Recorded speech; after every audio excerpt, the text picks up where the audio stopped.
Okay, let's just dive right into this, because we have a truly unbelievable story today. I want you to take a second and picture this. Imagine the earth beneath your feet violently shifting with such unimaginable, terrifying force that it literally alters the entire planet's axis. Imagine a force so strong it actually moves an entire country's landmass closer to another continent. It sounds like science fiction, right? But it's not. In this explainer, we are going to explore Japan's mind-boggling, multi-billion-dollar response to the completely devastating 2011 tsunami. We'll be looking at the incredibly complex human struggle to somehow conquer the terrifying forces of nature. Because right now, Japan is engaged in a literal high-stakes arms race with the ocean itself. And what they're building out there, it is something the rest of the world simply cannot afford to ignore. To really understand how we got here, we have to start right at the emotional core of this story. There is a warning carved into a 600-year-old stone marker near the coastal city of Kesanuma. It reads, "Always be prepared for unexpected tsunamis. Choose life over your possessions and valuables." Just let that sink in for a moment. This isn't just an old rock. It serves as a hunting ancestral warning, setting the incredibly high stakes of what it means to live on Japan's highly vulnerable coastline. You see, geographically speaking, Japan sits right on the infamous Pacific Ring of Fire. Beneath the ocean's dark surface, massive tectonic plates, specifically the Pacific Plate and the Eurasian Plate, are constantly grinding together, subducting and building up unimaginable tension. This geological pressure cooker makes Japan uniquely and dangerously vulnerable to the devastating phenomena we know as tsunamis. And that pressure cooker eventually snapped. 9.0 to 9.1.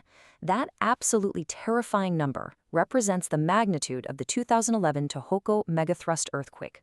Now, when we think of earthquakes, we usually think of a quick, violent tremor that lasts a few seconds, right? Well, actually, scratch that. This was a massive, relentless 6-minute rupture.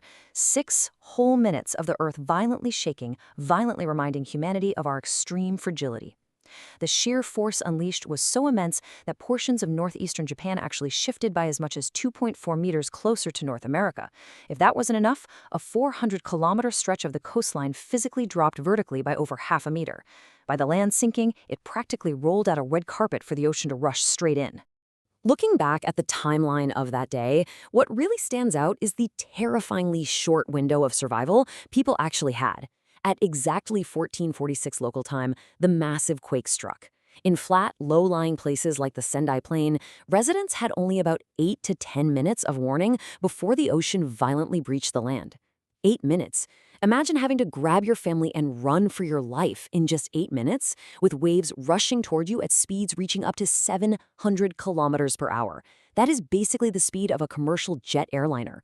That impossibly brief window for survival is the exact catalyst that directly triggered the epic decades-long engineering response that has entirely dominated Japan's coastline from 2011 up to today.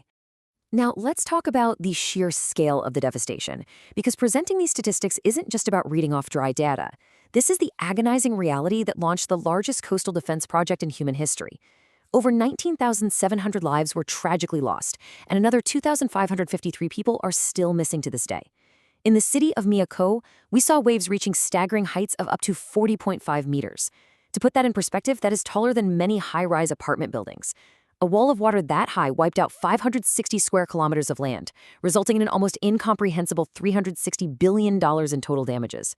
And, of course, it triggered the infamous and devastating Fukushima nuclear disaster.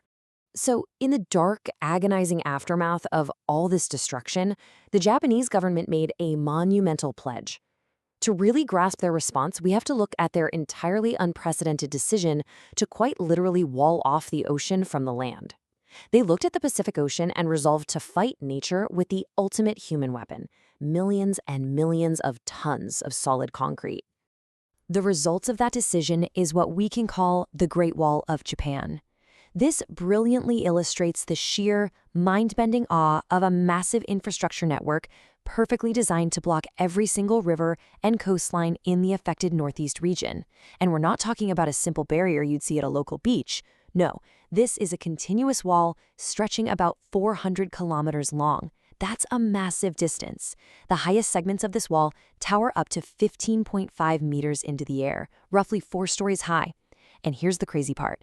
To keep a wall that massive from just toppling over when a tsunami hits it, they had to drive concrete foundations up to 25 meters deep, right into the earth. The price tag for this colossal, multi-generational endeavor? A staggering $12 to $17 billion. You're probably wondering, how do you even build something like that? Well, the engineering behind this relies heavily on a specialized method called RRR construction. That basically stands for reinforced soil road structures with rigid facing. It sounds super technical, but the core idea is fascinating. They construct a huge embankment and reinforce it with planar geogrids. Essentially, they are layering sturdy, high-strength mesh deep inside the compacted soil. Then they cast a full-height rigid concrete structure over the vertical face of it. This technology is incredibly formidable. In fact, structures built exactly this way incredibly survived both the massive 1995 Great Hanshin earthquake and the 2011 Tohoku quake without failing. It's tough stuff. But here's where we run into a major historical paradox with these walls. Take a look at the city of Kamaishi. They had a massive $1.6 billion breakwater. At one point, it was literally listed in the Guinness Book of Records as the world's largest breakwater. And in 2011, it crumbled under the force of the tsunami. It just broke apart. But, and this is a huge but for the planners, researchers later concluded that even as it broke, it actually reduced the tsunami's wave height from 13.7 meters down to 8 meters. More importantly, it bought residents 6 precious, life-saving minutes to evacuate. On the flip side, you have the small village of Fudai. They had a giant concrete shield that miraculously held strong, leaving the entire village sheltered behind it completely unscathed. This mixed track record, some failing but buying time, others holding fast, is the exact metric the government used to justify spending billions on even bigger walls today. So this brings us to a really fascinating scientific and philosophical paradox. It's the ultimate question we have to ask ourselves. Does building a bigger, stronger wall actually guarantee safety? Or are we just standing behind a bigger target? This concept is absolutely mind-blowing. It's known in systems engineering as the robustness-fragility trade-off, or RFTO. It essentially suggests that our massive billion-dollar engineering marvels might actually be creating dangerous, hidden vulnerabilities that we can't even see. Think about it like this. By making the coast incredibly robust with a giant static wall to stop a wave, we fundamentally alter the complex marine system around it. For example, remember those 25-meter-deep concrete footings we talked about earlier? Digging those into the seabed changes how offshore currents move sediment around. Over time, this can actually alter the coastal topography, making incoming wave energy more rotational. So, ironically, building the wall could potentially make a future tsunami even more capable of breaching the very wall designed to stop it. And beyond the engineering, there is a massive psychological cost to all of this: the deadly illusion of control. When you build a massive 4-story high wall, it naturally fosters complacency. People feel safe. Remember that 600-year-old warning stone that told people to choose life over property?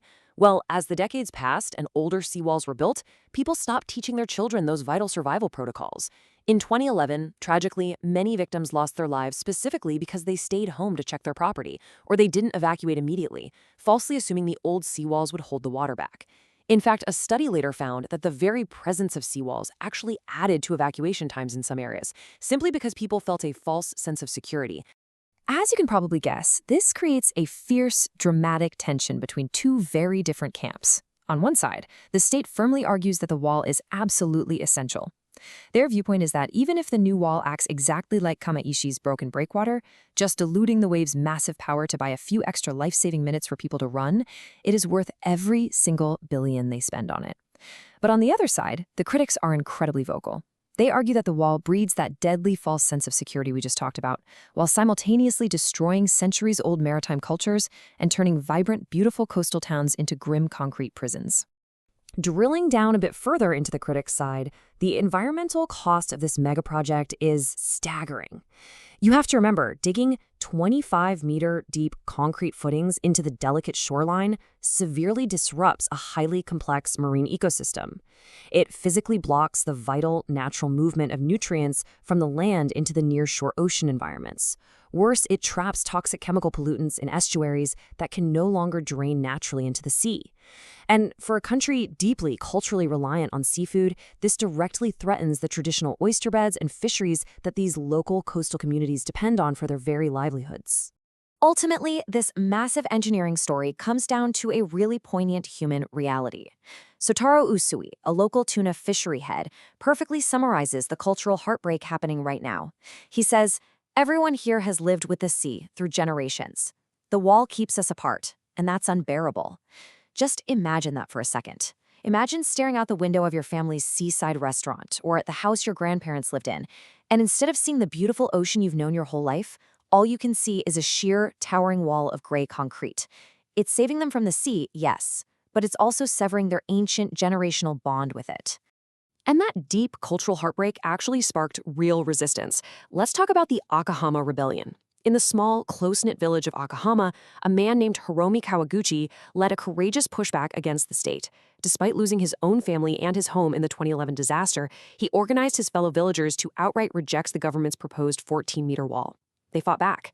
After intense, drawn-out negotiations, they won a compromise for a much smaller 6-meter barrier.